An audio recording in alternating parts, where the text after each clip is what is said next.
ഉറപ്പായിട്ടും അതിനുവേണ്ടി തന്നെയാണ് അവർ ചെയ്യുന്നത്. അതെ, ആ ഒറ്റ കാരണം നമ്മൾ അവിടുത്തെ ഡ്രൈവറിൻ്റെ അടുത്തൊക്കെ സംസാരിച്ചപ്പോൾ അവർ പറഞ്ഞത് ഞാൻ കാരണം ദിയ പ്രൊവോക്കായെന്നാണ്. ഞാൻ ദിയേനെ പ്രൊവോക്ക് ചെയ്ത്, കാരണം ഞാൻ എന്തെങ്കിലും കാര്യം ഉണ്ടെങ്കിൽ ഞാൻ തിരിച്ച് പറയുന്നതിൻ്റെ ദേഷ്യം നമ്മുടെ അടുത്ത് പേഴ്സണലി ഉള്ള റിവഞ്ച് തീർത്തിയാണെന്ന് അവർ തന്നെ പറഞ്ഞു. അത് ഇല്ല, ഇതുവരെ ഉണ്ടായിട്ടില്ല. ഇതിനു മുന്നേ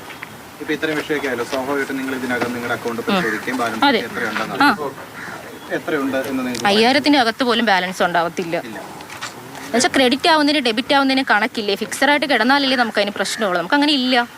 നമ്മൾ അതിനെപ്പറ്റി ആലോചിക്കേണ്ടതില്ലല്ലോ.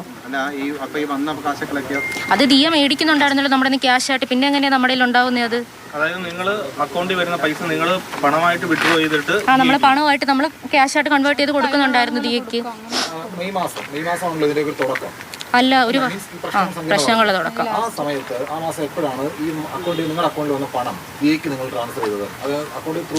അക്കൗണ്ട് ത്രൂ അല്ല, ക്യാഷ് ആയിട്ട് എടുത്തിട്ട് എന്ത് ചെയ്യാം?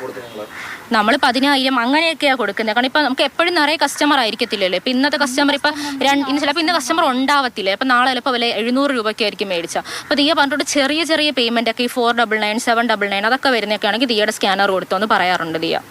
ഈ സ്വാഭാവികമായിട്ടും നിങ്ങളുടെ അക്കൗണ്ടിലേക്ക് റെഗുലർ കസ്റ്റമേഴ്സ് ഉണ്ടാവും, അല്ലാത്ത സ്വാഭാവികമായിട്ടും നിങ്ങളുടെ അക്കൗണ്ടിലേക്ക് അയക്കുമ്പോൾ അവർ ചോദ്യം ചെയ്യാറില്ല എന്തുകൊണ്ടാണ് നിങ്ങളുടെ? അവർ ചോദിച്ചിട്ടുണ്ട്, നമ്മൾ പറഞ്ഞിട്ടുണ്ട് ദിയ നമുക്ക് ഇപ്പം ഓഫീസ് ഫോൺ ഇത്രയും നാൾ എൻ്റെ കയ്യിലായിരുന്നു, ഇപ്പം അത് എൻ്റെ കയ്യിലല്ല. അപ്പോൾ ഓഫീസ് ഫോണിൽ ദിയ തന്നെ എൻ്റെ പറയുന്നുണ്ട് പേഴ്സണൽ നമ്പറിൽ ഒരുപാട് കസ്റ്റമേഴ്സ് വിളിച്ച് എനിക്ക് സഹായം വേണം അങ്ങനെയൊക്കെ ചോദിക്കുന്നുണ്ട്. അവരുടെ ശല്യം കാരണമാണ് നമ്പർ കൊടുക്കാത്തതെന്ന് പറഞ്ഞിട്ടുണ്ട്. ഒരാളുടെ അക്കൗണ്ടിലാണോ പണം വരുന്നത്? 3 പേരുടെയും വരാറുണ്ട്. ഒരു വർഷക്കാലമായിട്ട് ഇങ്ങനെ കസ്റ്റമറിന്റെ കയ്യിൽ നിന്ന് പണം വാങ്ങുന്നത് ബാങ്കിന് എന്തെങ്കിലും മുന്നറിയിപ്പ് അങ്ങനെ ഇല്ല? ഇത്രയും പൈസ കൈമാറ്റം ചെയ്ത് ബാങ്കിന് ഇല്ല, അത്രയ്ക്കൊന്നും ട്രാൻസാക്ഷൻ ഇല്ല അതിൽ അങ്ങനെ വരാനായിട്ട്. ഒരുപാട് പൈസ ട്രാൻസാക്ഷൻ ചെയ്യുന്നുണ്ട്. ഇപ്പൊ പറയുന്ന ഏകദേശം എത്ര രൂപ ഓരോരുത്തരുടെ അക്കൗണ്ടിൽ വന്നിട്ടുണ്ടാവും? ഒരു മാസം ഏകദേശം 1 മാസമാണെങ്കിൽ 60-നകത്തൊക്കെ ഉണ്ടാവത്തുള്ളൂ. മൊത്തത്തിൽ 1.5 അത്രയൊക്കെ കാണത്തുള്ളൂ. അത്ര കാണത്തില്ല. 3 പേരുടെ അക്കൗണ്ടിൽ 1.5 ലക്ഷം രൂപ വെച്ചിട്ടൊക്കെ മന്ത്ലി അങ്ങനെയൊക്കെ കാണത്തുള്ളൂ. മന്ത്ലി ഓരോ മാസവും അത്രേ ഉണ്ടാവത്തുള്ളൂ. പോലീസ് കുറേ പ്രാവശ്യം എൻ്റെ സ്റ്റേറ്റ്മെന്റ് മാറ്റാവോ, ഇങ്ങനെ വേണോ, അങ്ങനെ മൊഴി മാറ്റി പറയാവോ എന്ന് എൻ്റെ അടുത്ത് ഒരുപാട് പ്രാവശ്യം ചോദിച്ചിരുന്നു. ഞാൻ ആദ്യം കൊടുത്ത സ്റ്റേറ്റ്മെന്റിൽ തട്ടിക്കൊണ്ട് പോകുന്ന സ്റ്റേറ്റ്മെന്റ് കൊടുത്തപ്പോൾ സാർ എൻ്റെ അടുത്ത് ഇങ്ങോട്ട് പറഞ്ഞിരുന്നു തട്ടിക്കൊണ്ട് പോകണമെന്ന് വേണോ, അത് മാറ്റിയിട്ട് കൂട്ടിക്കൊണ്ട് പോയെന്നാക്കിയാൽ പോരെന്ന്. അപ്പോൾ ഞാൻ പറഞ്ഞു നമുക്കറിയാത്ത സ്ഥലത്ത് തട്ടിക്കൊണ്ട് പോകണതല്ലേ, പിന്നെ എങ്ങനെ അത് കൂട്ടിക്കൊണ്ട് പോകണതാവും. പറഞ്ഞു നമുക്കത് മാറ്റാം. കാരണം എനിക്ക് എൻ്റെ സ്റ്റേറ്റ്മെന്റ് എടുക്കുന്നതിൻ്റെ ഇടയ്ക്ക് സാർ എഴുന്നേറ്റ് അപ്പുറത്ത് പോയി നിന്ന് ഫോണിൽ ആരടുത്തോ ഇങ്ങനെയാണ് കുട്ടി മൊഴി പറയുന്നത്, ഇങ്ങനെയാണ് മൊഴി പറയുന്നത് പറയുന്നതൊക്കെ എനിക്ക് കേൾക്കാൻ പറ്റുന്നുണ്ടായിരുന്നു. അതുകൊണ്ടാണല്ലോ എൻ്റെ മൊഴി അത്രയും നീണ്ടത്. വൈകിട്ട് 2:30 എന്നെ കയറ്റിയത്, എന്നെ തിരിച്ചു വിട്ടത് 7:30 കഴിഞ്ഞിട്ട്.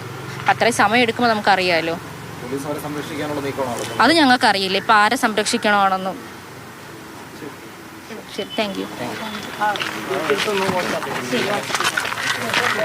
ദിയ കൃഷ്ണയ്ക്കെതിരെ, കൃഷ്ണകുമാറിനെതിരെ അതിഗുരുതരമായിട്ടുള്ള ആരോപണങ്ങളാണ്.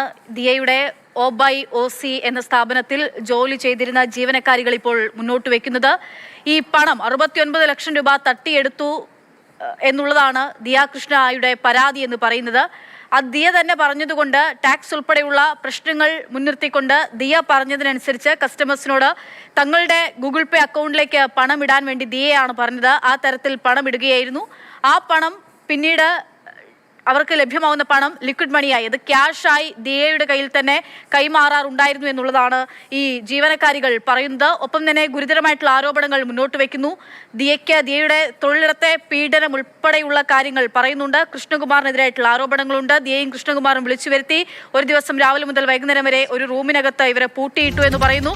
ഒപ്പം തന്നെ പൂട്ടിയിട്ടു, പോലീസ് എന്ന് പറഞ്ഞ് ഒരാളെ ഇവർക്ക് മുന്നിൽ വേഷം ധരിപ്പിച്ച് ഭീഷണിപ്പെടുത്തി, ഇവരിൽ നിന്ന് പണം വാങ്ങി റെസിപ്റ്റ് ചോദിച്ചപ്പോൾ വീണ്ടും ഭീഷണിപ്പെടുത്തി എന്നുൾപ്പെടെയുള്ള കാര്യങ്ങൾ, ഒരു ഓഡിയോ ക്ലിപ്പ് ഉൾപ്പെടെയാണ് ഇപ്പോൾ ഈ പെൺകുട്ടികൾ പുറത്തുവിട്ടിരിക്കുന്നത്. എന്തായാലും